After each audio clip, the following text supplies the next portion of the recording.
What do we mean by supporting normal? Think about when you go in for your annual physical. They measure your height, weight, blood pressure. They may take a sample of your blood for analysis of cholesterol, white blood cell count, red blood cell count. When the results come back, you get a report that lists all the things they measured. If you're lucky, the report says normal, normal, normal, normal. We naturally equate normal with healthy. That's the kind of normal we're talking about. And when it comes to normal, most things we measure will naturally fall into a bell-shaped curve. Animal agriculture is no different. Whether it's dairy cattle, beef cattle, pigs, or chickens, we can measure weight for age, efficiency of milk production, or number of eggs produced by laying hens per pound of feed, and we'll get a bell curve distribution. On the bottom axis, moving to the right means the animal is more successful, while moving to the left means less successful, even to the point of disaster. Meanwhile, the vertical axis simply shows the percentage of animals in the population. The bell curve distribution puts the best animals to the right, the weakest to the left, and the majority in the middle. On the left side of the curve, there's a tipping point, a threshold for disaster.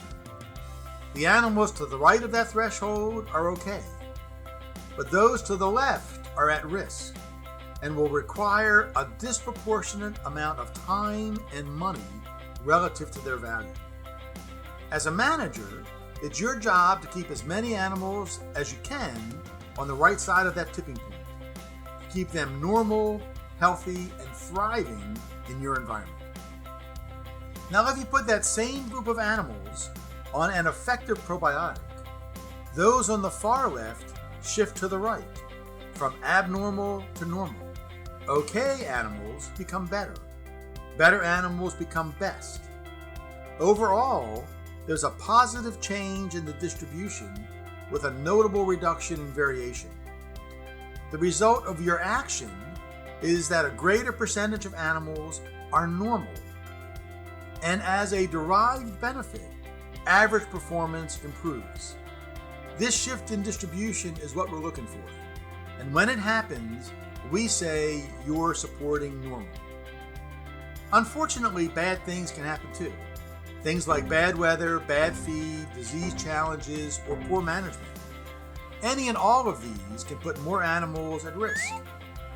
However, when the animals are on an effective probiotic and the bad things happen, you have a much better chance of keeping every animal safely on the right side of that tipping point. Many people think that normal is synonymous with average, but it's not. Supporting normal means a positive shift in the distribution with a reduction in variation.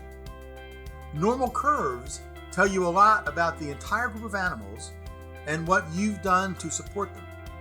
In contrast, by looking at the average, you only have one part of the story.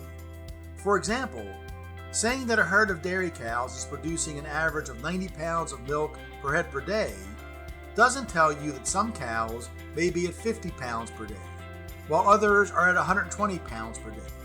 Normal does not mean average. This strategy of supporting normal with effective probiotics works for cows, chickens, pigs, dogs, even newborn infants. The positive changes that we see in the typical measurements of our industries, weight gain, more eggs, more milk, are a derived benefit from a greater percentage of animals simply being normal. Choosing to support normal has benefits for you too.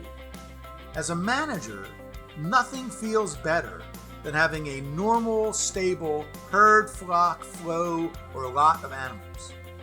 If everything is normal in your operation, you'll have fewer animals at risk, fewer headaches, less stress, and better returns.